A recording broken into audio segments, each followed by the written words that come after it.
Well, welcome to the form of government and to moving on to another section of the Book of Order.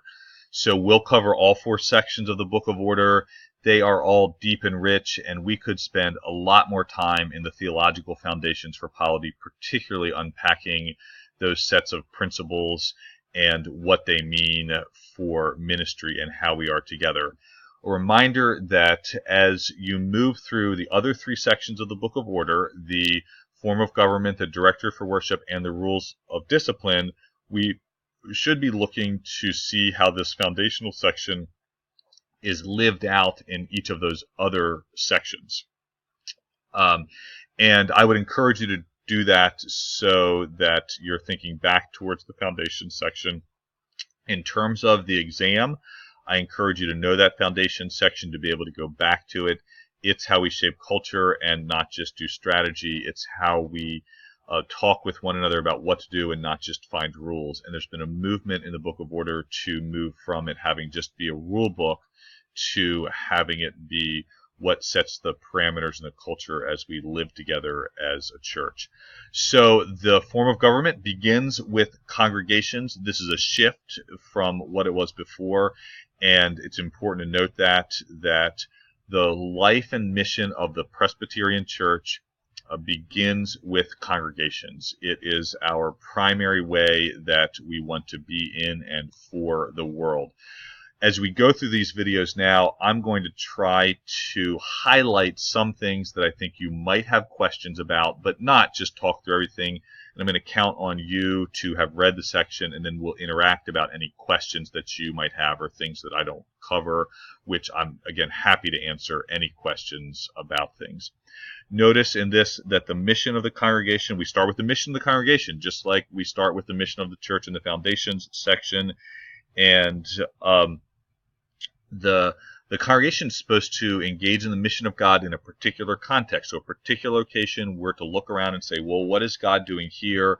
In what ways does the gospel need to come to bear in this place? Who are the people who need to hear it? How would they respond? What does it look for them to come into life in Jesus Christ themselves?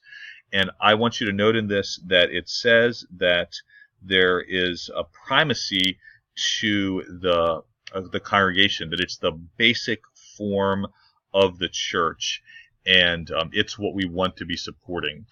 In my own work as a leader, in my own understanding of how we work together as a church, really we want to look to congregations and say, how does this group of people here give witness to the gospel in this place? But it does say that it's not sufficient, that we need to be broader than just a local congregation in order to be the church, and that's how we get into a culture, but also out of a particular context and are able to work broadly across and in and through the world. It's how we become not parochial, but have a broad understanding of what God's doing. In terms of membership, G 1.0304 talks about what's the ministry of members. It's a high view of membership. I think that we have in our Book of Order actually really robust and what I would call missional understanding of membership, which means membership isn't just about me getting goods and services. It's about us joining with a group of people who are headed into the reign of God and into a community to represent and live out the reign of God. We want to be a sign and a foretaste of the kingdom where we are as members. This can differ some about how people have historically or intuitively think about what it means to be a member. You'll notice that there's a statement in G 10302 about welcomeness and the importance that we be people who are only thinking about what does it mean to have faith in Jesus Christ to become a member. Social location, cultural understandings are not to keep us from membership. The way that you become a member is in G 1.0303. Primarily, we understand people become a member by public profession of faith, which requires examination by the session in the meaning and responsibilities of membership. And if you're not baptized, then we understand baptism to be entrance into the family, into the church of God. There's also a certificate of transfer for other Christian churches. Not every church transfers membership. Some Baptist churches and the Roman Catholic Church don't intend to transfer membership certificates. And there's a reaffirmation of faith. When people become a member, they need to meet with the session, and they're received in membership by the session. And that's the job of the session.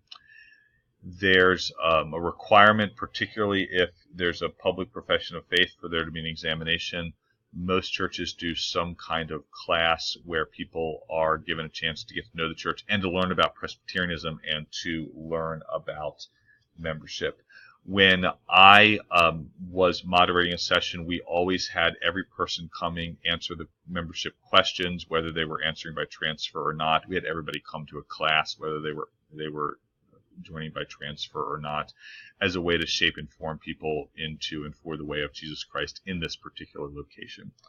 The Book of Order has just a few categories of membership. Really, there's baptized members, which are people who have been baptized by the church but haven't made profession of faith yet. So this would be children or infants. You need to keep them on a roll.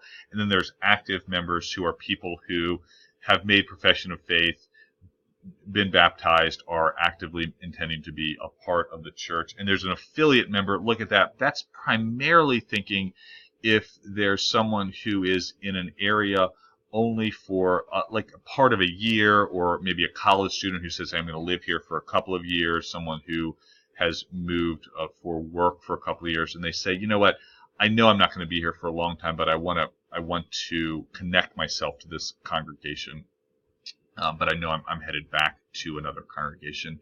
Historically, there's been a category called inactive member, and if you go to lead a congregation, you might find people talking about that. That was a list of people who you kept on the rolls but weren't active. In this Book of Order, they did away with that, thinking, well, gosh, if you're going to be a member, you ought to be active. You'll notice that there's another participants. Sessions can come up with other roles, and people, some sessions continue to have that inactive role so that they can stay connected to people. Part of the key for that for congregations was financial, because per capita, shared proportionate was assessed based on your active roles, and so people would move people to inactive if they knew that they weren't going to be a part of being able to support that piece of the ministry. There are congregational meetings that happen in Presbyterian churches around a limited number of topics. G105 goes over that. There needs to be at least one meeting a year, the annual meeting. There also can be special meetings. They are called by the session. They can be if a certain percentage of the congregation instructs this to happen, it needs to happen. The presbytery can also call a congregational meeting. And then you'll notice in G10503, the business proper to congregational meetings, it's limited. Congregations don't do everything in the Presbyterian system. They do certain things. And so if you're electing elders, deacons, trustees, if you're calling a pastor or a co-pastor and associate pastor, if you're working on terms of call for the pastor, if you're doing something with real property, if you're requesting an exemption as permitted by the Constitution, which mainly has to do with the terms of service and smaller congregations saying, you know what, we don't actually have enough people to rotate. Is it okay if we don't? And if there's joint congregational witness, some kind of a yoked parish, those things need to be voted on by the congregation, but only those. One of the key points here is that the congregation does not vote on the budgets. Lots of congregations have a history of doing this. It's not according to our Book of Order. The session is the one who adopts the budget. This gives the session flexibility as the year goes on to do things, and it gives clarity in terms of if the session's hiring, do they have the ability to do that. It's possible for a congregation still to receive a budget, which is a way of that the congregation can say, you know, we're acknowledging that we've seen this, we've talked about it, we've given advice to the session, and we're moving on. The pastor or the installed pastor normally moderates. The person can invite another teaching elder to moderate if it's impractical or unwise for them to do that. And sometimes if it's around their own, if they're being called, of course they're not the installed pastor yet, but if there's conflict around the pastor's terms of call, it's often you invite someone in, either the executive pastor or the state clerk, to come in and moderate at that meeting. There do need to be minutes. Those are official legal documents. They need to include terms of call, votes, elections, and it's often the clerk of session who does those things. If you have any other questions about the congregation, please ask them, and we will talk about those things.